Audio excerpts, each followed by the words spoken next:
Shalom Bapak Ibu, Saudara, apa kabar? Saya ingin sharing bahwa di gereja kami sudah punya topik untuk tahun depan. Dan yang saya ingin sampaikan bahwa setiap gereja itu adalah rumah Tuhan. Gereja apapun, karena mereka dibangun di atas dasar bahwa Yesus adalah Mesias, tidak ada yang lain. Gereja apapun. Dan setiap tahun, di setiap gereja, artinya kalau saya gambarkan gereja adalah rumah, di setiap rumah-rumah itu punya topik, di mana di sana itu ada orang tuanya di sana, untuk membimbing sebuah keluarga seperti itu. Jadi apapun tema di sebuah gereja, kita hargai itu sebagai perpanjangan dari mulut Tuhan, bahwa Tuhan ingin menyampaikan kepada keluarga di tempat itu, untuk 1 tahun ke depan. Bertumbuh bersama-sama sepanjang tahun 2023 dan meneruskan perjalanannya di tahun 2024. Saudara excited enggak? Tahun 2024 kita udah mau masuk. Iya. Tapi apa kabar tahun 2023-mu? Anak saya di sini ya, biasanya saya datang sendirian terus ya, ini anak saya. Anak saya ini tanpa alasan tiba-tiba bisa ucapkan thank you daddy gitu aja. Emang kenapa? Ya thank you aja dia bilang gitu. Iya thank you untuk apa? Ya thank you aja gitu. Nggak ngapa-ngapain pun ya. Orang tua itu melakukan tanggung jawabnya menurut dia udah terbaik gitu ya. Tapi belum tentu orang yang menerima itu sudah rasa terbaik gitu. Tetapi ketika dia bilang ya thank you daddy, nggak tahu alasannya apa, thank you aja. Maka sebenarnya yang feel good itu sebenarnya bukan daddy-nya sih. Karena tergantung ya, dedinya kalau tukang GR ya mungkin. Katanya love language-nya itu word of affirmation. Berarti ada kekurangan di dalam diri dedinya, jadi butuh pengakuan dari anaknya. Thank you daddy, daddy sudah lakukan yang terbaik, terus dia bangga gitu ya. Tetapi kita punya daddy God ya. Dia tidak punya love language word of affirmation, artinya dia itu tidak merasa dia jadi Tuhan kalau kita puji-puji. Kalau kita sanjung-sanjung baru dia jadi Tuhan, enggak. Waktu saudara tidak kenal dia pun dia sudah Tuhan. Waktu saudara komplain-komplain soal Tuhan pun dia sudah Tuhan. Saudara menyesali kehidupanmu seperti ini, apapun yang terjadi dalam hidupmu, Anda kesel sekali, mungkin marah juga sama Tuhan, dia tetap Tuhan. Apapun yang kita lakukan jungkir balik gitu ya, kita mau puji, kita mau marah, kita mau mengeluh, kita mau menyembah, dia tetap Tuhan, saudara. Apapun yang kita lakukan tidak akan mengubah posisi dia. Jadi yang feel good kita. Kalau kita memuji Tuhan, thank you Tuhan, yang feel good kita sebenarnya. Betul enggak? Jadi saya yakin ya, kalau anak saya Ken kata thank you daddy, itu ya dia merasa dia ingin ekspresi aja. Ya. Kalau dari sisi saya juga nggak merasa saya daddy yang terbaik juga, ya saudara. Dan isu tentang daddy ini sudah menjadi sebuah masalah yang timbul di dalam hidup manusia secara umum. Saya tidak bicara soal orang Kristen saja. Saya nggak tahu, saya anggap ini fiktif aja. Ya. Saya nggak tahu ini kisah nyata atau enggak, tetapi saya yakin dan percaya untuk anak yang kehilangan ayahnya itu tidak mudah sama sekali. Dan saya nggak tahu latar belakang kita masing-masing ya. Ada orang yang punya keluarga utuh, punya ayah, punya ibu. Tetapi kehadiran ayah atau daddy itu mungkin saja tidak terjadi dalam hidupnya. Dan kalau itu terjadi, saudara, mengakibatkan cara dia menjalani hidup itu berbeda antara satu anak dengan anak yang lain. Dan kenapa kita kenalan dengan teman, kita bilang, kenapa kawan ini nggak masuk akal sama sekali. Saya nggak bisa masuk ke nalar saya, kok sifatnya kayak gitu. Tapi saudara nggak tahu apa yang dia alami, bukan? Betul nggak? Singkat cerita, sebenarnya beberapa bulan yang lalu saya terpikir tentang tahun 2024. Dan tahun 2023 ini, saya dari Medan, saya pindah ke Jakarta, istri dan anak saya itu masih di Medan, saudara. Dan tahun depan rencananya mereka pindah secara full. Memang saya ada pulang ke Medan sih, cuman di hari-hari biasanya saya merasa saya jadi anak rantau ya. Dalam perantauan sendiri seperti itu, walaupun saya tinggalnya di rumah mertua di Jakarta. Tapi saya pulang, sudah kerja, sudah pulang itu ya udah saya istirahat gitu ya, tidak banyak bicara. Dan saya merasa kayak perantauan gitu ya. Apa yang membuat seseorang kuat dalam menjalani hidupnya? Saya langsung merenung. Tapi sebagian orang itu sangat rapuh. Kebetulan anak laki-laki saya ini rencananya nanti masuk kuliah, ambil jurusan psikologi. Kalau kita tanya kenapa dia berminat dengan psikologi, karena di dunia ini terlalu banyak orang yang butuh bantuan secara psikologis. Emang kenapa? Ya umur segini aja katanya, banyak sekali orang yang tidak kuat menghadapi kehidupannya. Padahal masih sekolah loh, belum menjalani kehidupan yang sesungguhnya. Baru tentang pertemanan saja rapuh banget gitu ya. Nanti ke depan itu generasi mau jadi apa gitu ya. Jadi dia standby di sana, jadi psikolog. Ya itu kan dari dunia. Psikologi juga dunia. Dan saya merenung terus. Tiba-tiba ada muncul satu inspirasi dalam pikiran saya itu tentang kasihnya Tuhan. Jadi saya terpikir, Tuhan itu Bapa. Terus kasihnya seperti apa? Kalau saya punya keyakinan teguh, saya punya 100% kasihnya Bapa, itu modal saya untuk merantau. Saya nggak akan butuh yang lain-lain. Yang saya lakukan adalah saya bisa mulai memberi, saya tidak nunggu diberi baru bisa memberi. Saya punya kelimpahan di dalamnya kalau saya terhubung sama kasih Bapa yang sempurna itu. Tapi banyak orang Kristen punya Bapa yang sama, tapi dia tidak merasa dia punya sumber itu. Oleh sebab itu dia cari solusi di luar. Seperti anak perantauan yang tidak punya attachment dengan ayahnya, dengan orang tuanya di rumah. Itu sangat sulit loh saudara, menjalani hidup seperti sendiri seperti itu. Di kota Medan kami juga, ya kayak 2-3 minggu yang lalu juga gereja kami berkunjung ke panti asuhan. Karena ada spesifik anak dari jemaat yang, cucu dari jemaat kita yang anaknya ini nggak ada orang tua yang jaga. Akhirnya dititipkan di panti asuhan. Saudara bayangkan, orang tua mungkin ada ya, tapi tidak hadir dalam hidupnya. Sehingga harus ada yang take care. Bagaimana pertumbuhan anak-anak seperti ini gitu ya? Sulit sekali. Kalau kami gereja datang ke sana, mungkin happy-happynya berapa jam sih? Mungkin rasa diperhatikan berapa jam sih? Ya, secara fisik kita bisa hadir. Saya hadir di Jakarta berarti nggak hadir di Medan kan? Kalau kita bicara fisikal. Tapi betapa orang mencari solusi secara fisik.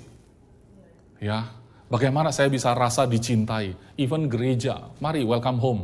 Di sini tempatnya kita bertumbuh bersama-sama merasakan kasih Tuhan di sini. Betul, tidak salah. Tetapi apakah saudara masih bisa rasakan kasih itu ketika meninggalkan tempat ini? Itu yang jadi persoalan. Karena kita ini kayak merantau hari Senin sampai Sabtu. Nanti Minggu pulang ke rumah, merantau lagi hari Seninnya. Ya, waktu kita menjalani hidup di sana, di luar sana itu yang jadi tanda tanya. Ya, nah, pikiran saya pun melayang-layang, mungkin semua orang harus benar-benar mengerti dan memahami, merasakan kasih Tuhan kita sebagai Bapa. Pribadi Bapa. Serius. Kalau itu tidak ada, kita dicekokin doktrin apapun secara Kristen, itu jadi pengetahuan. Betul nggak saudara? Jadi saya cerita sama Pastor Paul, Pastor, can you create a phrase with the words Father's love inside? Dia bilang, okay, let's pray about it, katanya gitu kan ya. Soalnya saya mau pakai untuk tema tahun depan, Pastor. Terus dia bilang, oke, doakan. Tapi besoknya dia sudah ketik ya. Dia tulislah judulnya ya. Dia bilang The Unchanging Love of Abba Father. Maksudnya kan saya minta pendapat untuk dijadikan tema tahun depan. Udah dia kasih pendapat dong. The Unchanging Love of Abba Father. Saya bilang thank you Pastor. Dan saya tidak pakai itu. Akhirnya saya putuskan untuk Agape Grace Family di Kota Medan, gereja kami punya tema tahun depan adalah Heart of the Father. Hati Sang Bapa.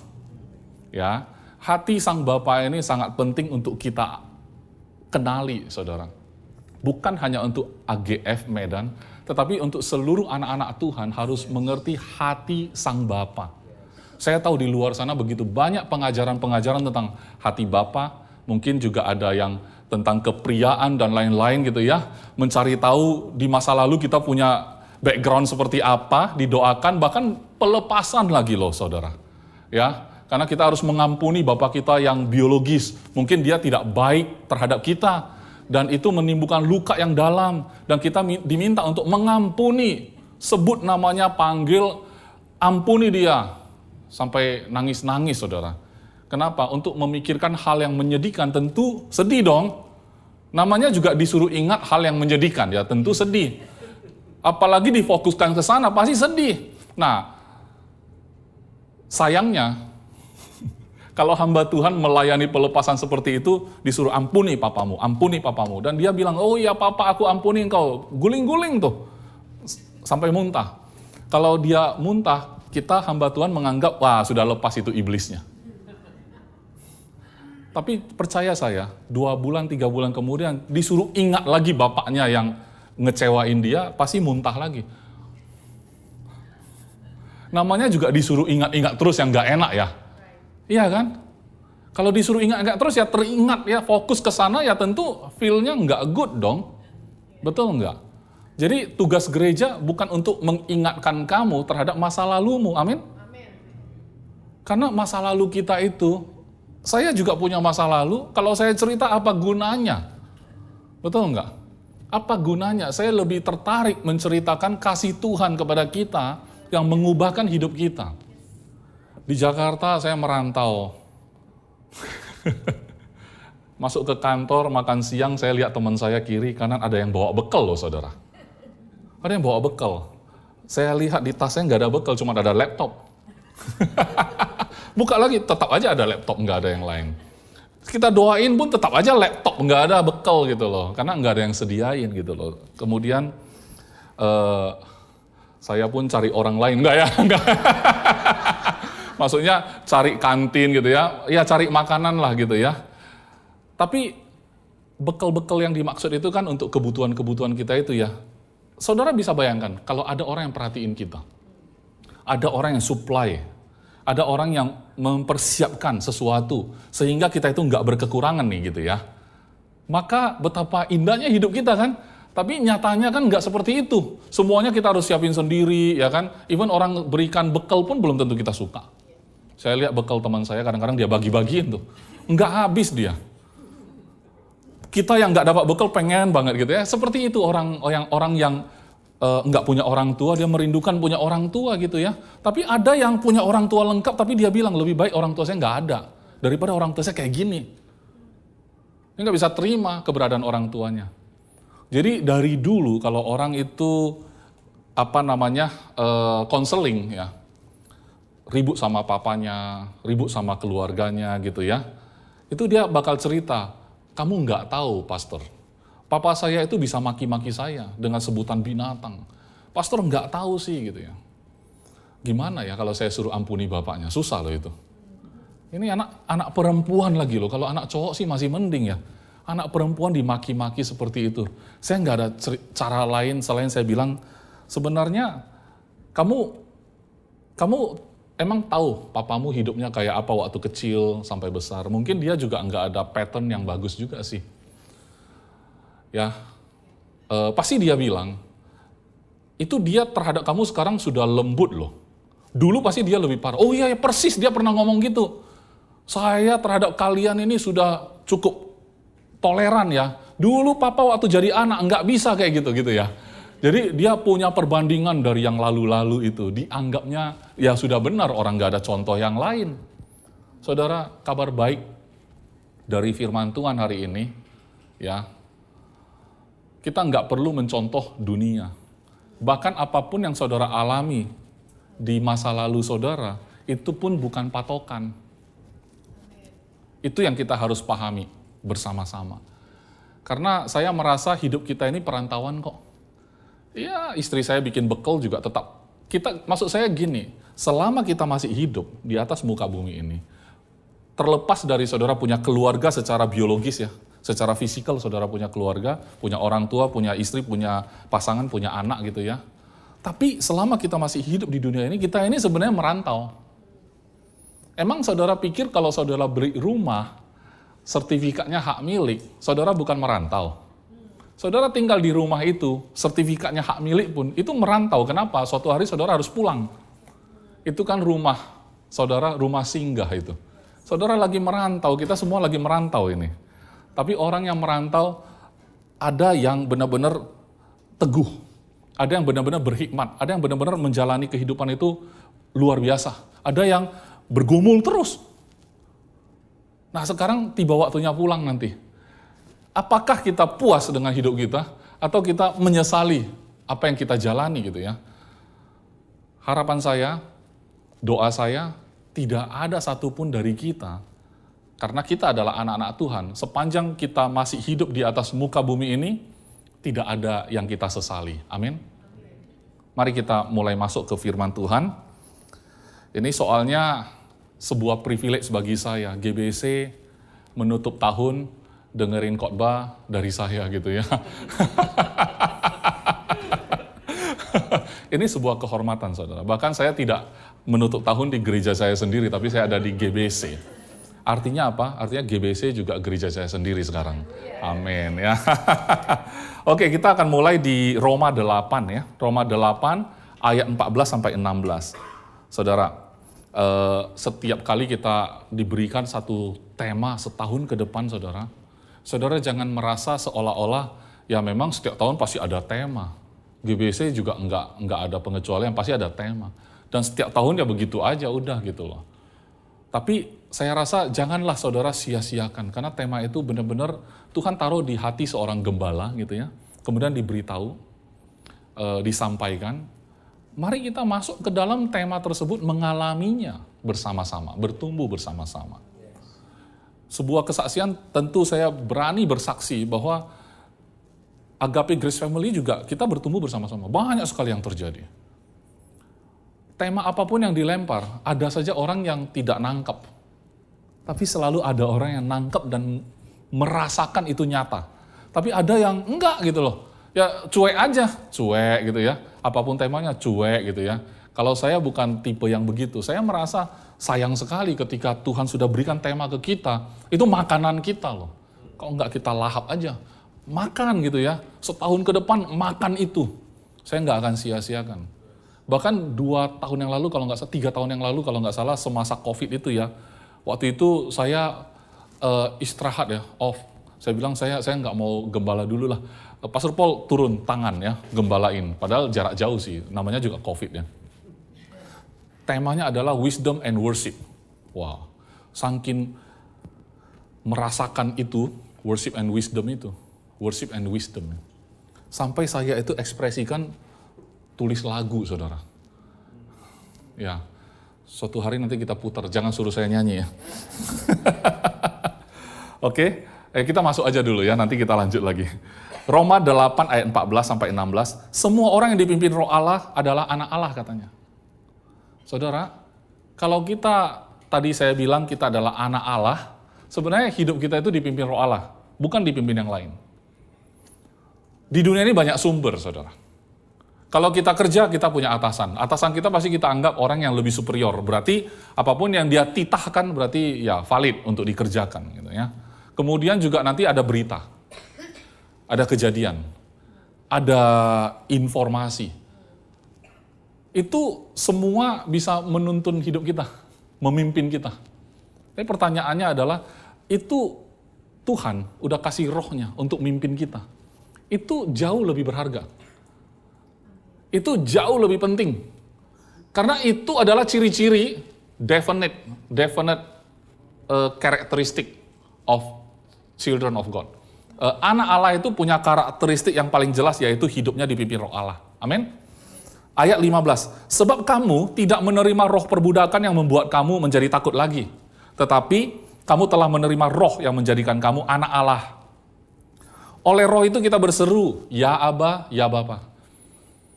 Kita semua tahu, kata Aba berarti dekatnya kita seperti Dedi, panggilan Dedi, Papa gitu ya. Bukan ayah, kalau ayah umum sekali. Ya Aba, ya Bapa, kita udah tahu. Terjemahan ya Aba, ya Bapa ini cuma 3 kali muncul. Dan anehnya memang kenapa di 3 tempat itu dia tidak terjemahin, dia tetap pakai bahasa asli, Aba gitu ya. Oke.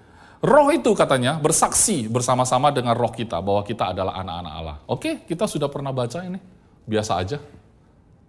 Pokoknya saya udah tahu roh Allah ada bersama saya adalah anak Allah, oleh karena itu saya panggil ya Aba, ya Bapa gitu ya. Tapi sebenarnya itu sebuah privilege yang lebih dari yang kita ketahui, saudara. Kenapa? Coba resapi ya saudara ya. Karena ini Tuhan, Dia yang ciptakan bumi. Oke? Dia maha kuasa, Dia maha tahu, Dia maha sempurna, Dia maha mulia, Dia maha segalanya. Dia maha segalanya, saudara. Kalau presiden, itu adalah presiden. Tuhan adalah Tuhan. Saudara, kalau presiden adalah presiden, itu memberikan manfaat untuk semua rakyatnya, betul ya? Tuhan adalah Tuhan, memberi manfaat kepada semua manusia. Tuhan ciptakan matahari, semua ada. Untuk siapa? Semua orang, betul nggak? Iya, dia tetap Tuhan. Tuhan tetap Tuhan, tapi punya manfaat untuk semua orang. Presiden ada presiden, punya manfaat untuk semua masyarakat, rakyat. Tapi kalau presiden itu bapakmu, beda kan ceritanya? Betul nggak? Ya memang kalau presiden tetap presiden. Dan saya rakyat, tetap dapat manfaat. Dengan kebijakan yang dia buat, kita dapat manfaat. Peraturan semua dapat manfaat, betul ya? Pembangunan yang dia lakukan dapat manfaat. Tapi kalau dia adalah bapak kita, beda cerita loh saudara. Kok kita sia-siain? Kalau Tuhan adalah Tuhan, nggak perlu Yesus turun ke dunia. Dia sudah tetap Tuhan kok. Tapi demi apa Yesus turun ke dunia? Demi supaya kamu bisa panggil dia Bapa, saudara. Amin. Di dalam kekristenan, satu-satunya yang Tuhan itu diperkenalkan sebagai seorang Bapa. Semua agama memperkenalkan manusia kepada Tuhan. Betul ya? Dan mengajarkan kita menjadi pribadi yang sangat baik. Karena Tuhan itu adalah Tuhan yang sempurna, Tuhan yang kudus, Tuhan yang suci. Maka semua agama mengajarkan seluruh umat manusia harusnya menyucikan diri. Karena Tuhan adalah Tuhan. Dia nggak bisa berdekatan sama orang berdosa. Ya iya, makanya kita kuduskan diri. Tapi hanya di dalam kekristenan yang dia menyatakan diri turun jadi manusia demi apa? Supaya terjadi pemulihan hubungan antara Tuhan dan kita, tidak ada jarak lagi, saudara. Saya pernah bukan belajar sih, ada seorang pastor di Malaysia sana, itu sama saya dekat banget. Dia bilang, ada istilah spirit of familiarity. Terlalu biasanya kita dengar, jadi nggak berasa apa-apa, saudara. Saudara, kalau doa, terima kasih ya Bapa, kami ucapkan luar biasa ya Bapa, ya Bapa, ya Bapa, di belakang ya Bapa, itu cuman fasih aja. Tapi saudara pernah renungkan Bapa itu, Tuhan itu Bapamu gitu. Itu sesuatu yang bisa mengubah pikiran kita, bisa mengubah langkah kaki kita, bisa mengubah ucapan kita, mengubah masa depan kita, saudara. Tapi kita cari yang lain dari itu. Kita cari mungkin tips orang sukses. Kita mungkin pengen tahu dari orang-orang yang berhasil menurut kita, tips and trick. Kita pengen berhasil seperti mereka. Kita cari caranya, hikmatnya, baca bukunya, interview, dengar podcastnya. Bikin catatan, coba tiru. Ya ada yang berhasil. Tapi berapa banyak yang gagal. Dan kalau berhasil dia akan cari lagi mentor yang lebih kuat. Karena dosisnya udah kurang nih. Dia kan soalnya dia merasa udah ke level itu. Begitu udah sampai ke level itu dia akan merasa belum apa-apa lagi. Karena di atasnya masih ada lagi. Dia cari lagi podcastnya, dia cari lagi bukunya, dia pelajari lagi, interview, 4 mata segala macam. Bikin catatan lagi segala macam. Saudara, kalau Tuhan diperkenalkan sebagai Bapamu sendiri, apa yang saudara takuti dalam hidup ini? Dia Tuhan yang maha kuasa ya. Dia maha sempurna. Dia penuh dengan hikmat. Waktu kita, waktu kita merantau ini, kita kekurangan ide. Oh, ini saya ketemu masalah nih, harusnya gimana ya? Kita kan konsultasi sama orang-orang yang kita rasa paham. Tapi padahal kamu punya satu privilege untuk bicara sama bapamu. Anak tadi aja bicara sama bapaknya. Bapaknya diam, orang nggak ada bapaknya. Pastor, saya juga coba-coba bicara sih sama Tuhan. Tapi rasanya Tuhan juga diam. Nggak ada suara Tuhan gitu ya. Kenapa? Karena kita pengen Bapak secara fisikal. Kita pengen segala sesuatu yang kelihatan. Itu problem. Tahun 2023, gereja kami judulnya, temanya adalah See the Unseen. Melihat yang tidak kelihatan. Semua orang merindukan semua yang bisa dilihat. Kalau saya disebut sukses, kalau misalnya saya bilang, saudara percayakah engkau bahwa engkau adalah orang sukses? Pasti saudara bilang amin. Tapi begitu pulang keluar dari ruangan, pasti saudara melihat apa yang kelihatan mata. Ya, belum sukses sih, pastor, tapi saya percaya. Lihat lagi, ya belum sukses sih. Tapi saya percaya. Mata kita merindukan yang kelihatan, saudara. Ya, kalau saya bilang Tuhan adalah Bapamu, bicara sama dia, saudara nggak puas pasti. Kenapa? Nggak kelihatan. Saudara lebih puas kalau kelihatan. Betul ya? Itu sebabnya ada gereja. Masalahnya kalau pastor saudara berdiri di sini, saudara lihat dia sebagai bapak, nggak sosoknya. Nggak sempurna dia, udah pasti. Saya pikir saya sudah sangat cinta sama anak-anak saya. Tapi apakah sempurna? Udah pasti enggak usah tanya deh. Nanti kalau dia jawab saya sakit hati. Ya, artinya apa? Artinya nggak mungkin apa yang kelihatan, yang sementara kata firman Tuhan, yang kelihatan mata sementara. Yang tidak kelihatan itu kekal. Tapi kita cari yang sementara ini. Sangat sementara. Udah saya bilang kan, sertifikat hak milik. Saudara kan tinggalkan juga, udah bangun gedung, bangun hak miliknya, milik saya loh, SHM-nya ada nama saya nih. Begitu mati ditinggal juga, berarti pulang ya. Jadi ini merantau ini sebenarnya. Oke, Yohanes 3 ayat 1 sampai 13. Mari kita masuk. Yohanes 3 ayat 1 sampai 13. Adalah seorang Farisi yang bernama Nikodemus. Ini terkenal sekali ya. Seorang pemimpin agama Yahudi. Ia datang pada waktu malam kepada Yesus dan berkata, "Rabi, kami tahu bahwa engkau datang sebagai guru yang diutus Allah. Sebab tidak ada seorang pun yang dapat mengadakan tanda-tanda yang engkau adakan itu, jika Allah tidak menyertainya." Nikodemus punya satu identifikasi. Dia mengidentifikasi ini beda ini. Ini rabi, itu pasti diutus Allah. Karena nggak ada satupun yang bisa lakukan apa yang dia lakukan. Ini tanda-tandanya kelihatan banget gitu ya. Berikutnya, Yesus menjawab katanya, "Aku berkata kepadamu, sesungguhnya jika seorang tidak dilahirkan kembali, ia tidak dapat melihat kerajaan Allah." Ya, lucu sih, Nikodemus menceritakan bahwa aku yakin kamu ini diutus Allah. Tanda-tandanya jelas sekali. Tapi Yesus malah menjawabnya dengan, kalau tidak dilahirkan kembali tidak bisa melihat. Jadi Nikodemus melihat tanda. Tapi Yesus menjelaskan, bukan itu yang harusnya kamu lihat. Kerajaan Allah yang kamu lihat itu nggak bisa kelihatan kalau kamu tidak dilahirkan kembali, maksudnya. Berikutnya, kata Nikodemus kepadanya, "Bagaimanakah mungkin seorang dilahirkan kalau ia sudah tua?" Ya, mata saya agak... "Dapatkah ia masuk kembali ke dalam rahim ibunya dan dilahirkan lagi?" Saudara lihat, percakapan Nikodemus dan Yesus itu kerap kali sama seperti waktu kita berhadapan sama Tuhan juga kok. Kenapa? Nikodemus dan juga murid-murid Yesus sama aja.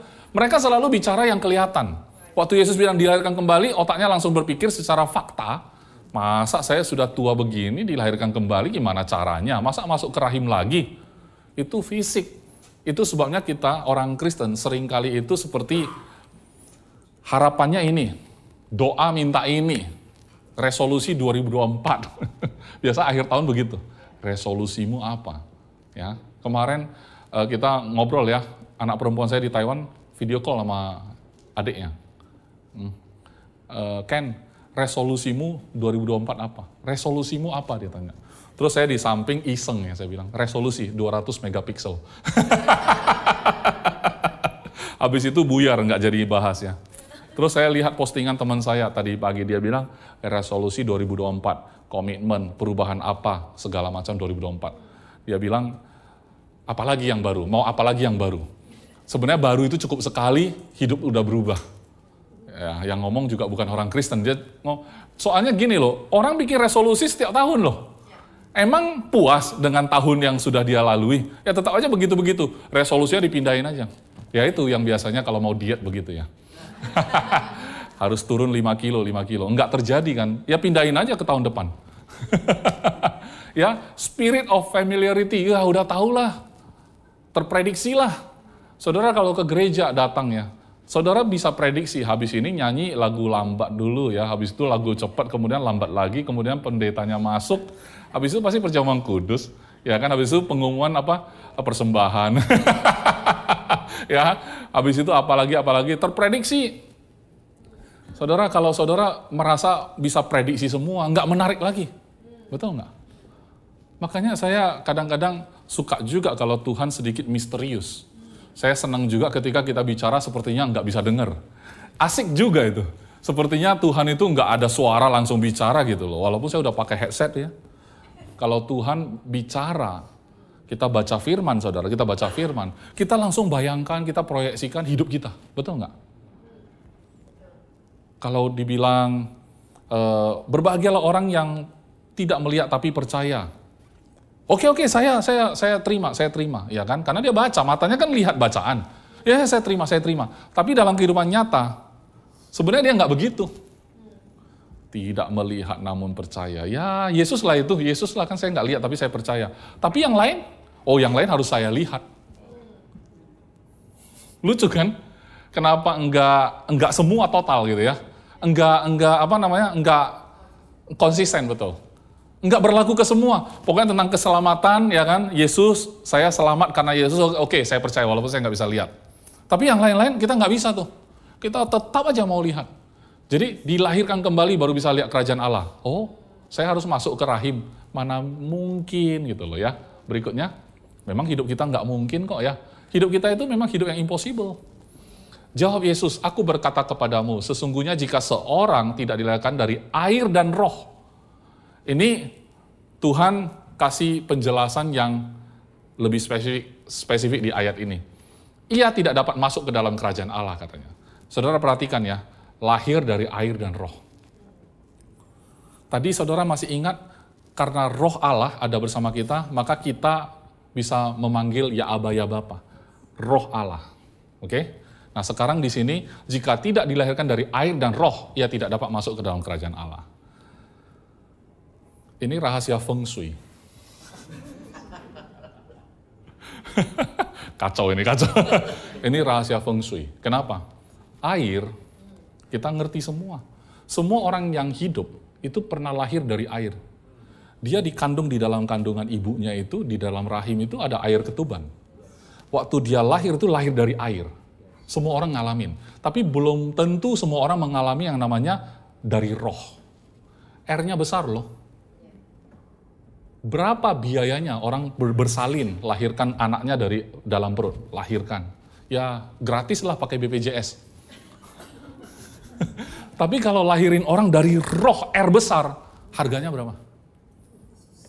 Harganya nyawa Yesus. Amin. Itu mahal sekali saudara. Kita anggap remeh. Ya itu kan hidup orang Kristen lah, itu untuk orang Kristen. Enggak. Ini untuk saudara, terlepas dari agama.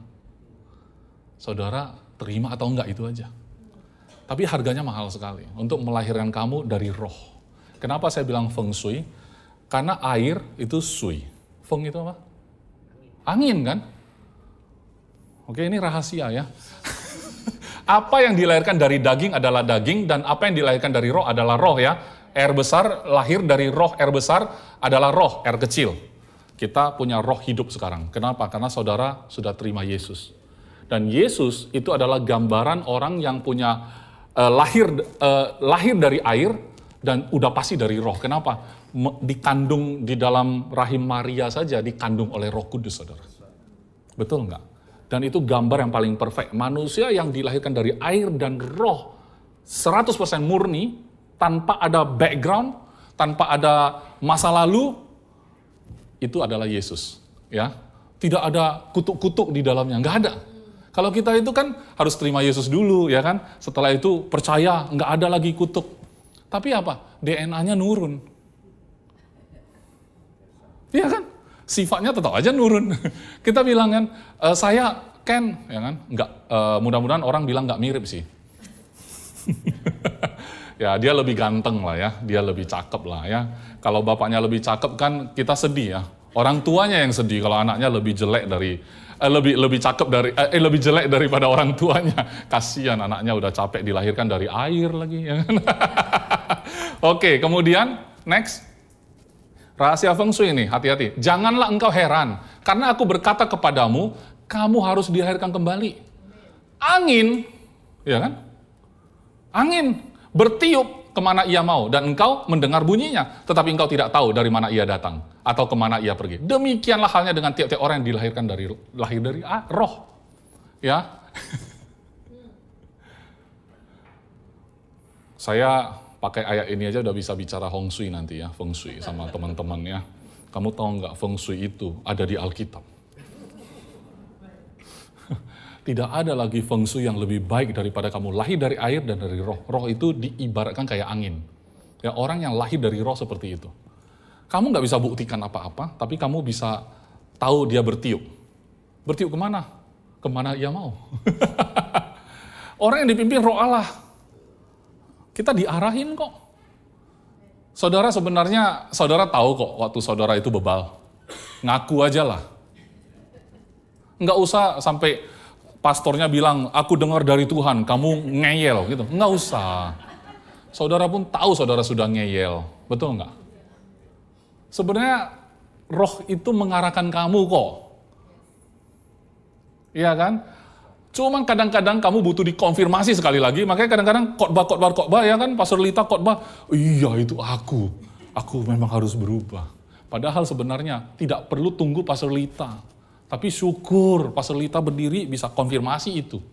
Kan gitu ya, tapi seandainya tidak terjadi konfirmasi, saya mau bilang hari ini, supaya konfirmasinya sekali untuk selamanya ya, tombolnya ditekan aja sekali ya. Saat saudara tahu saudara ngeyel, itu sebenarnya saudara sudah tahu sendiri kok. Ya, kita datang ke gereja bukan untuk dikoreksi-koreksi sebenarnya. Kita datang ke gereja itu untuk bersama-sama merayakan Tuhan kan. Perayaan. Nggak perlu, saya suka pastornya kalau khotbah nampar. Nampar apa? Saudara butuh sensasi tampar kan. Nanti kalau pendetanya khotbah tidak nampar, saudara rasa nggak bagus khotbahnya. Karena yang saudara cari itu tamparan-tamparan. Sebelum saya khotbah, saya diskusi sama anak saya yang perempuan di Taiwan. Saya chat dia, Kelly, namanya Kelly. Kelly, Dedi besok mau khotbah soal hati sang bapa. Mau masuk dari mana ya, Kel? Dia bilang masuk dari orang yang punya daddy issue. Jadi daddy issue. Sekali lagi ini bukan dari firman Tuhan, saudara ya. Dia langsung bantu saya search di Google, saudara. Saya mau bacain ya. Apa yang dia tampilin di Google ya. Orang yang punya daddy issue katanya, fear of abandonment. Takut ditelantarkan ya. Ya. Having a hard time trusting men. Tapi ini banyak sekali yang soal cewek sih. Perempuan dengan masalah bapak. Ya. Dating older men. Ini jangan merasa tersinggung ya kalau yang pasangannya terpaut jauh usianya, bukan. Ini dari Google ya. Bukan firman Tuhan juga, jangan khawatir. Ini Google. Ya, jangan merasa tertuduh ya, tertampar dengan Google. Jangan. Jealousy katanya ya. Apalagi chooses emotionally distant and unavailable man. Ya, nyari-nyari yang nggak ada gitu ya. Kemudian constantly need reassurance. Selalu nggak yakin ya. Kamu sayang nggak sih sama aku? Sayang. Masa? Iya. Serius. Kok kayak enggak?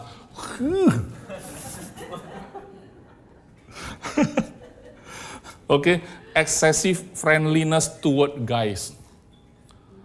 Terlalu ramah sama cowok-cowok. Constantly testing his love. Ya, kemudian fear of commitment. Ternyata banyak orang yang nggak berani mengambil langkah. Pacaran terus nggak mau menikah. Kenapa? Ada daddy issue mungkin. Menurut Google. menurut Google ya. Kalau dibilang benar atau enggak, itu kenyataan. Banyak kejadian begitu memang. Kalau diperiksa, dirunut ke belakang, memang masalah sama figur ayah. Figur ayahnya tidak pernah menjadi contoh dalam hidupnya. Jadi dia bingung, nggak ada pegangan. Ya dia cari pegangan tentunya. Tapi begitu dia dapat pun, orangnya tepat atau tidak pun, ya dia merasa ini harapan dia. Ya udah, saya bergantung aja sama dia. Tapi goyah, gampang goyah. Ada terjadi sedikit masalah aja, nah tuh kan, itu ya saya udah curiga itu. Saya udah curiga. Pantesan hati saya nggak enak dari awal gitu kan. Akhirnya udah selesai, tapi dia coba lagi yang lain, coba lagi yang lain. Nggak pernah berani komitmen. Ya. Nah kemudian, overly needy for attention and validation. Ya. Berlebihan pengen perhatian. Ya. Kemudian anxious and overbearing. Khawatir, tapi bisa juga sombong gitu ya. Jadi saya tanya, Kelly, ini kan kayaknya anak perempuan semua ya, kalau anak laki-laki daddy issue itu kayak apa? Oh, menurut saya sih, laki-laki yang ada daddy issue, biasanya dia sok macho katanya. Sok macho. Saya bilang, kenapa? Ya karena dia merasa dia udah protek mamanya. Dia mau protek semua wanita, cie. Intinya saya mau bilang, orang yang dengan daddy issue itu ada kekosongan. Tapi nggak apa-apa. Disitulah tempatnya Tuhan mengisi, karena dia Bapamu. Amin. Nggak apa-apa. Spare itu tempat, izinkan Tuhan jadi Bapamu di sana. Kenapa? Kamu nggak usah bandingkan, seandainya papaku kayak dia, kan aman hidup saya. Jangan. Kenapa? Karena terlalu banyak perempuan, itu sebenarnya mencari daddy di dalam pacarnya. Dia bukan mau cari suami, dia mau cari daddy, kosong. Ya, makanya dia demand kalau bisa suaminya itu figurnya bapak. Perhatian dikit aja udah kelepek-kelepek. Karena nggak dia dapat. Tapi bayangkan kalau anak perempuan dilimpahi kasih sayang dari seorang bapaknya benar-benar sayang sama dia nggak merasa butuh perhatian. Karena dia mendapatkan melimpah. Betul kan? Jadi agak sulit jatuh cinta memang. Tetapi kalau orang yang tepat pasti dia jatuh cinta juga, ya. Jadi bagi saya, kalau kamu susah jatuh cinta, ya mungkin kamu nggak merasa kurang kasih sayang, bagus gitu loh. Tapi saatnya akan tiba kok nanti, kalau orang yang tepat sudah datang gitu ya, nggak usah khawatir ya. Intinya apa yang kamu cari-cari di dalam figur seorang ayah, kamu tidak akan pernah ketemu yang sempurna secara fisik. Tidak mungkin. Ya. Itu tempatnya Bapa kita. Izinkan dia menjadi Bapamu. Dia Tuhan. Dia ciptakan semua. Dia punya segala resources. Dan dia Bapamu. Dia punya resources untuk memberikan pelayanan terbaik untuk muka bumi ini. Matahari tetap terbit. Ada bintang, ya kan? Terus ada laut, kita bisa enjoy pemandangan. Itu dia yang buat semua. Dan dia Bapamu. Beda langsung nasib kita. Kalau dia jadi Bapak kita. Beda nasib kita. Berikutnya sampai di mana tadi? Sampai ayat 7 sekarang. Ayat 8. 9. Nikodemus menjawab katanya, bagaimanakah mungkin hal itu terjadi? Berikutnya, jawab Yesus, engkau adalah pengajar Israel dan engkau tidak mengerti hal-hal ini? Hal itu? Kok saya bacanya ini? Aku berkata kepadamu, sesungguhnya kami berkata-kata tentang apa yang kami ketahui. Dan kami bersaksi tentang apa yang kami lihat, tetapi kamu tidak menerima kesaksian kami. Berikutnya, kamu tidak percaya waktu aku berkata-kata dengan kamu tentang hal-hal duniawi. Bagaimana kamu akan percaya kalau aku berkata-kata dengan kamu tentang hal-hal surgawi? Oke, jadi Yesus itu banyak memberikan perumpamaan dengan apa-apa yang sebenarnya sepertinya duniawi, tapi menggambarkan hal-hal surgawi. Tidak ada seorang pun yang telah naik ke surga selain daripada dia. Dia lagi ngomong dirinya sendiri. Yang telah turun dari surga, yaitu anak manusia. Amin. Saya rasa nggak ada ya pendeta manapun yang pernah naik ke surga kemudian turun. Ya, selagi dia lahir dari sel sperma bapaknya nggak mungkin. Yesus lahir bukan dari sperma seorang laki-laki. Amin. Dia murni dikandung oleh Roh Kudus. Roh Kudus itu datang dari surga. Satu-satunya orang manusia yang pernah ke surga itu Yesus. Tapi pastor ada kok pastor yang bersaksi dia pernah ke surga. Ke neraka juga pernah. Saya nggak tahu, no comment ya, no comment. Oke, Yohanes 14 ayat 6. Kata Yesus kepadanya. Jadi Yohanes ini ya banyak sekali Yesus itu menggambarkan spirit dimension. Dimensi spiritual, dimensi roh ya. Di Yohanes itu banyak sekali. Pada mulanya adalah firman itu bersama-sama dengan Allah. Dari Yohanes 1 ayat 1 aja udah spirit dimension tuh penjelasannya ya. Kata Yesus kepadanya di ayat ini ya, akulah jalan dan kebenaran dan hidup. Ada lagunya. Tadi kami nyanyi sama Ken. Tapi salah-salah liriknya. Tidak ada seorang pun yang datang kepada Bapa kalau tidak melalui aku. Saudara bayangkan, Yesus saja memperkenalkan dia sendiri adalah jalan kebenaran dan hidup, tapi dia bilang tujuan akhirnya ke Bapa loh. Dia saja memperkenalkan Bapa. Memang dia jalannya, dia kebenaran. Nggak mungkin kamu bisa ke Bapa kalau nggak melalui dia.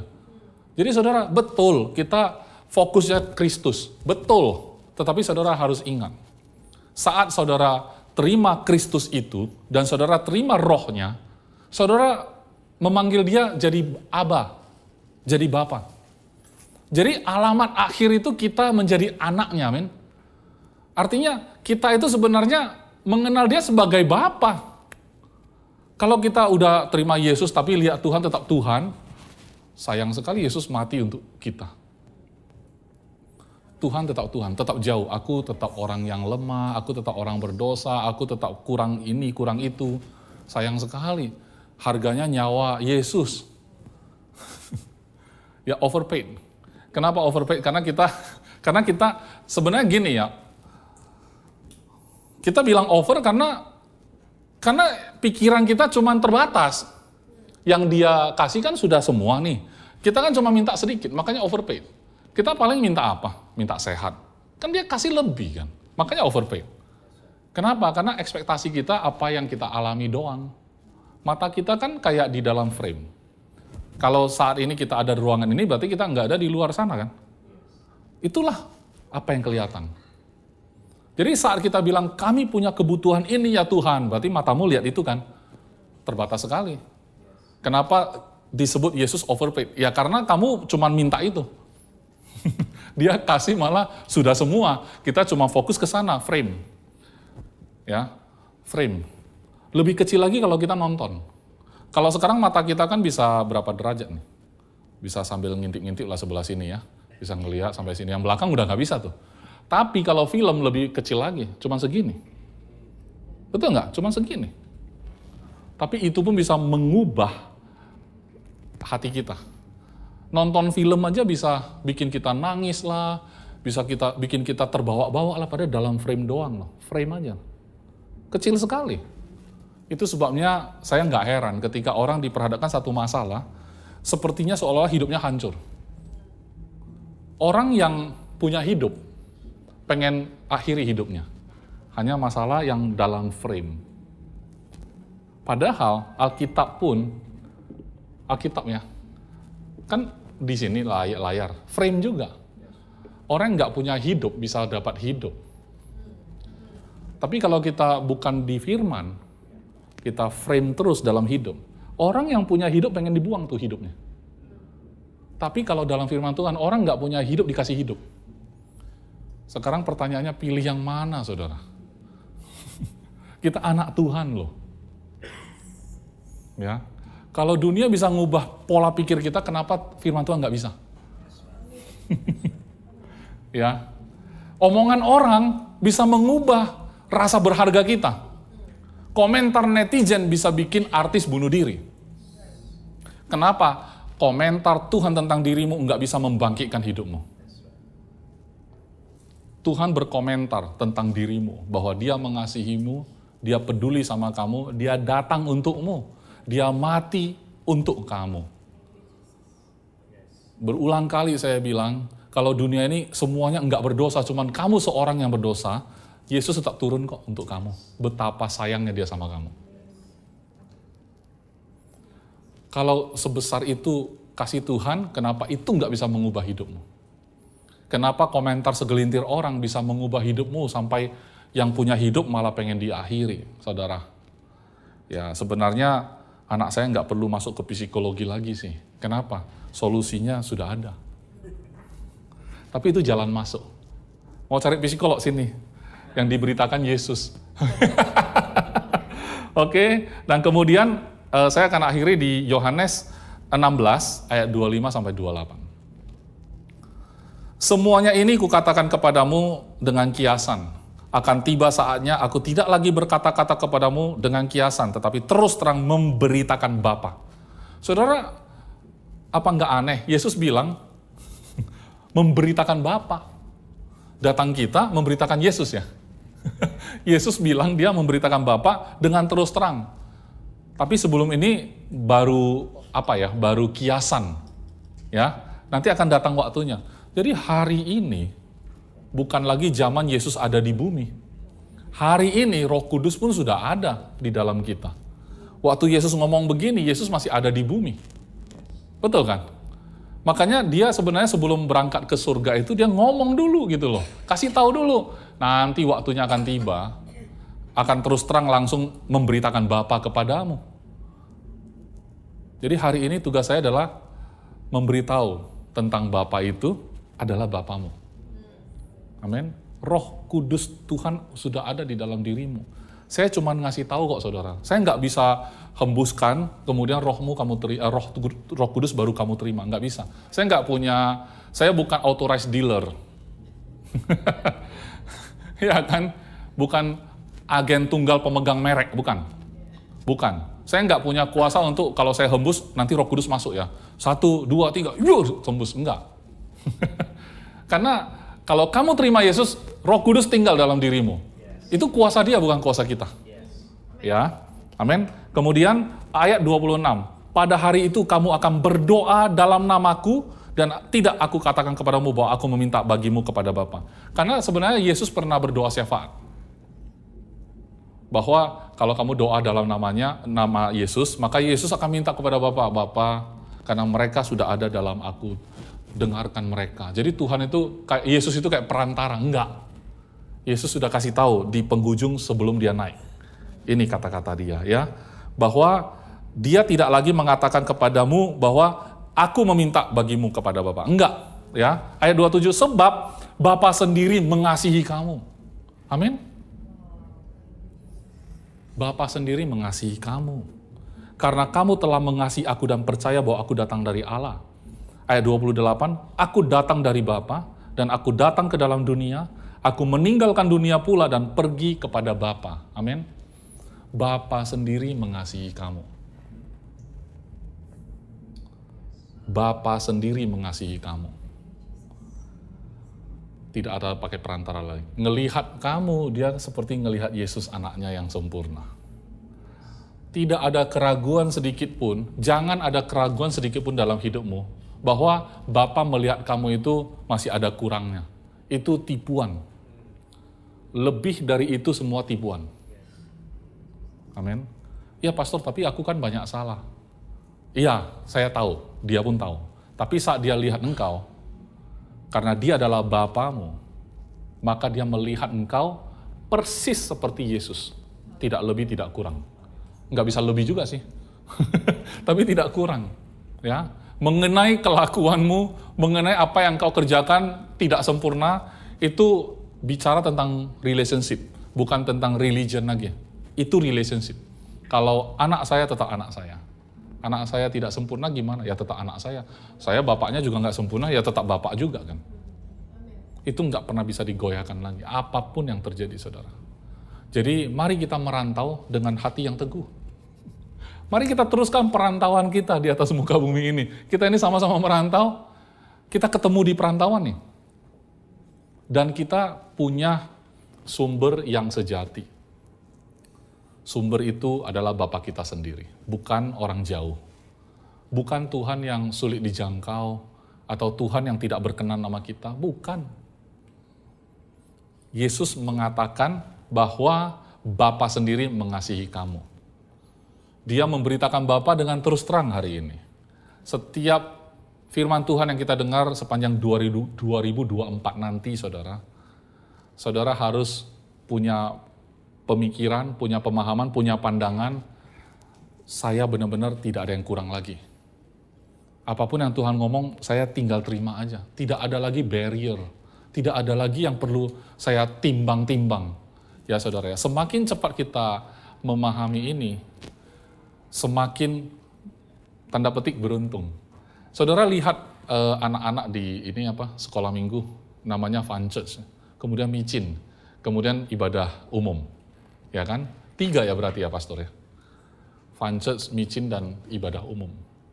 Saudara bayangkan kalau anak-anak kita yang begitu masih kecil usia mereka lebih dulu tahu bahwa Tuhan pencipta langit dan bumi adalah Bapa mereka. Saudara bayangkan perantauan mereka panjang bersama Bapa. Mereka lebih panjang. Kita di ibadah umum nih, duduk. Kita sulit menerima.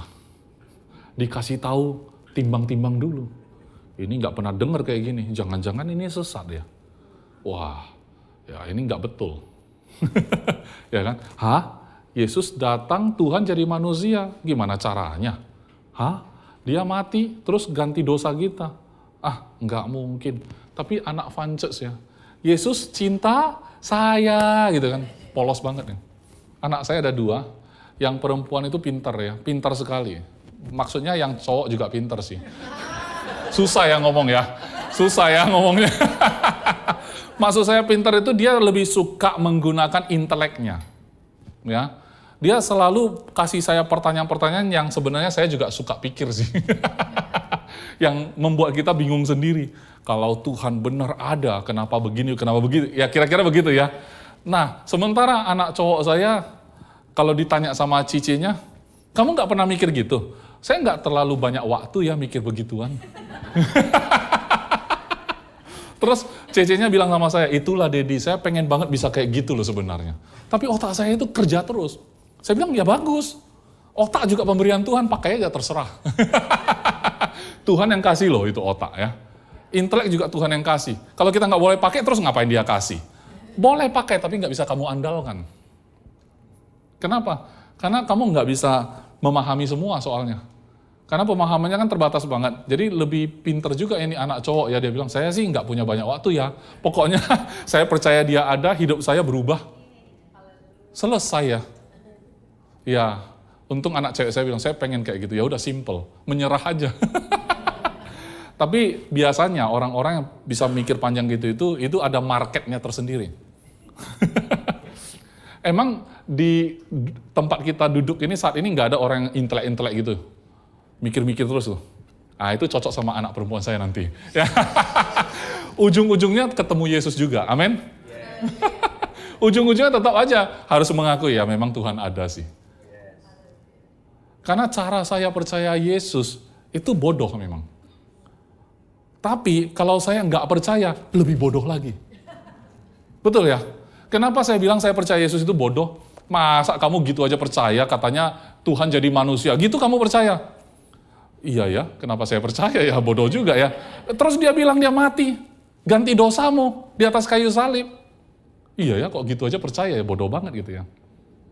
Terus dia bilang, Tuhan sekarang jadi bapamu. Gitu aja kamu percaya? Betul juga, bodoh juga saya percaya. Tapi kalau dia adalah Tuhan pencipta, dia Bapa kita, kalau nggak percaya lebih bodoh kan? Karena saya sama-sama nggak bisa buktikan gitu loh. Mau dibilang nggak benar juga nggak bisa buktikan, mau dibilang benar saya nggak mampu buktikan. Yang saya mampu hanya percaya. Amin? Yang saya bisa lakukan cuma percaya dan terima. Believe and receive. Itu salah satu topik di AGF tahun keberapa gitu AGF ada. Temanya believe and receive. Gimana cara nerima? Caranya ya percaya. Karena dalam alam roh, percaya itu sama dengan terima. Ya. Makanya Yesus bilang, kalau kamu membenci saudaramu, belum bunuh loh ya. Baru benci sudah membunuh. Kenapa? Dalam hati terjadi, itu dianggap sudah terjadi. Itulah alam roh. Jadi kalau kita percaya ya sama dengan terima. Jadi cara menerima itu simple. Cuman percaya. Tidak ada cara lain. Amin saudara. Anak-anak itu susah sekali ya kalau kita mau jelasin bahasa kita terlalu tinggi juga kadang-kadang gimana ya simpelnya ya. Gimana simpelnya? Oke, simpelnya begini. Saya anggap ini anak sekolah minggu nih. Anak-anak. Saya undang semuanya bangkit berdiri. Jadi begini, Yesus itu adalah Tuhan yang jadi manusia. Amin. Dia turun mengambil rupa menjadi seorang manusia dengan satu tujuan yang jelas. Dia mau naik ke atas kayu salib, serahkan tubuhnya, serahkan hidupnya yang sempurna itu, supaya kita ini kan manusia, dan dia harus jadi manusia, supaya bisa terjadi pertukaran. Apa yang rohani dari diri Yesus diberikan ke kita. Apa yang menjadi jasmani dari kita diberikan ke Yesus. Sehingga sebenarnya kita ini sudah dihukum, saudara. Hanya saja yang menanggung hukuman itu adalah Yesus di atas kayu salib. Itu dia lagi serahkan tubuhnya supaya kita bisa ambil. Kalau dia nggak serahkan, saudara nggak punya identitas di dalam Kristus, nggak bisa. Kenapa? Karena dia belum serahkan. Waktu Yesus ada di muka bumi, dia menyembuhkan orang sakit, membangkitkan orang mati, tapi dia sendiri belum mati, belum selesaikan di atas kayu salib, maka dia tetap Yesus yang jadi manusia. Saudara nggak punya identitasnya Yesus, nggak bisa karena dia belum serahkan. Tapi ketika dia udah naik ke atas kayu salib, dia bilang, "It is finished," sudah selesai. Dan setelah itu dia mati dikuburkan, 3 hari kemudian dia bangkit. 40 hari kemudian dia naik ke surga, duduk di sebelah kanan Allah Bapa. Pekerjaannya selesai, dan hari ini karena kita percaya, kita masuk ke dalam hidupnya Yesus. Sulit sekali jelasin ke anak sekolah minggu, saudara. Jadi saya mau sederhanakan. Sebelum Yesus naik ke atas kayu salib, dia makan dan minum dengan para muridnya. Dan dia ambil roti. Dia bilang, "Perbuatlah ini sebagai peringatan akan aku." Perkataan Yesus tidak berubah. Hari ini saya mau sampaikan, ini roti di tangan kita. Kalau kita makan roti dan minum dari cawan ini, tujuannya satu, mengingat akan Kristus. Amin. Peringatan akan aku, kata Yesus. Jadi saat kita perjamuan kudus, kita nggak mengingat akan diri kita. Yang kita ingat hanyalah Kristus. Amin. Karena itulah kita bisa memanggil Tuhan sebagai Bapa kita. Mari kita angkat roti di tangan kita. Terima kasih Tuhan Yesus buat apa yang sudah Engkau lakukan di atas kayu salib. Saat Engkau ada di muka bumi ini, Engkau berjalan sebagai manusia, Engkau jalani dengan sempurna. Engkau penuhi seluruh hukum Taurat. Engkau tidak bercacat celah menjalani apa yang menjadi hukum Tuhan. Dan Engkau telah menjadi bukti bahwa ada manusia yang sempurna. Tapi bukan manusia seperti kami, tetapi anak manusia yang harus turun sendiri dari surga. Dan Engkau bukan hanya memberi pengajaran kepada kami. Engkau bukan hanya memberikan jalan 1, jalan 2, jalan 3, tetapi Engkau sendiri menjadi jalan itu. Engkau menyerahkan nyawamu bagi kami. Engkau menyerahkan tubuhmu yang sempurna itu bagi kami. Di dalam tubuhmu kami ingat, tidak ada sakit penyakit. Di dalam tubuhmu kami ingat, tidak ada cacat celah. Di dalam tubuhmu tidak ada kutuk. Di dalam tubuhmu ada perkenanan Bapa. Di dalam tubuhmu tidak ada virus, bakteri, sakit penyakit yang bisa bersarang. Oleh sebab itu, roti di tangan kami ini mengingatkan diri kami bahwa kami seperti Engkau saat itu. Karena Engkau sudah mengambil seluruh sakit penyakit, cacat celah, dan juga apa yang kurang dari tubuh kami ke atas kayu salib. Dan kami terima seluruh kesempurnaan dari tubuhmu yang sempurna itu. Terima kasih Tuhan Yesus buat tubuhmu yang sempurna. Di dalam nama Tuhan Yesus, makanlah tubuh Kristus.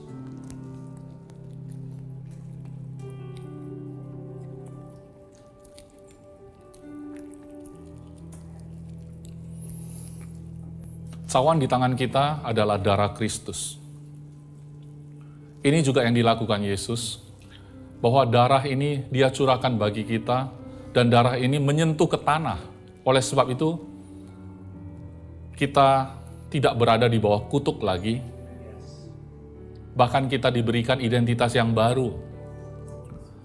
Saya selalu berulang kali mengatakan, saat seorang dokter ingin memeriksa keadaan kita hari ini, dia akan ambil darah kita dan dia akan cek di lab. Dan segera dia tahu seperti apa kita saat itu. Hari ini, darah ini adalah darah Kristus, bukan darahmu. Saat ini dicek, maka dia akan ketemu, ini orang sehat. Ini orang yang tidak bercacat. Ini orang yang tidak ada sakit penyakitnya. Bahkan orang ini punya sifat-sifat DNA-nya Allah sendiri. Nah, seperti itulah DNA-mu. Dan itulah yang menjadi identitasmu. Dari darah, seseorang bisa dicek dan ketahuan dia anak siapa. Ini darah Kristus. Dari sinilah kita tahu kita anak Bapa. Dari darah Kristuslah kita tahu bahwa kita adalah anak dari Allah yang Maha Tinggi itu. Kita nggak mencari backingan, kita nggak mencari andalan di dalam dunia ini karena kita sudah punya. Kita sudah memiliki dan dimiliki oleh Bapa. Terima kasih Bapa. Oleh karena darah Kristus ini yang sudah dicurahkan bagi kami, maka kami sepenuhnya bisa memiliki kehidupan Kristus dalam hidup kami. Terima kasih, di dalam nama Yesus minumlah darah Kristus. Terima kasih Bapa, terima kasih buat segalanya. Terima kasih buat hari ini. Terima kasih buat firman-Mu. Roh Kudus, Engkau yang mengajarkan kami dan memberitakan Bapa ini terus-menerus kepada kami dengan terus terang. Sehingga pada saat kami menjalani kehidupan kami di atas muka bumi ini tidak ada keraguan sedikit pun, tidak ada satu kekhawatiran sedikit pun Tuhan. Karena apapun yang kami hadapi pada saat ini adalah hal-hal sementara. Bukanlah hal yang kekal, karena hal yang kekal sudah Engkau selesaikan dan sudah Engkau sediakan bagi kami. Kami punya identitas sebagai anak ini adalah untuk selama-lamanya, untuk kekekalan. Terima kasih buat kesempatan yang masih Engkau berikan, sehingga kami bisa menampilkan anugerah-Mu dalam hidup kami. Menjadi display bagi kebaikan-Mu kepada anak-anaknya di atas muka bumi ini. Kami bersyukur, kami berdoa bagi setiap orang yang mendengarkan firman Tuhan pada hari ini, bisa dipuaskan, bisa dibangkitkan rohnya. Karena firman-Mu adalah benar-benar makanan. Terima kasih Bapa, terima kasih. Dalam nama Tuhan Yesus yang sudah diberkati, sama-sama katakan amin, amin, amin.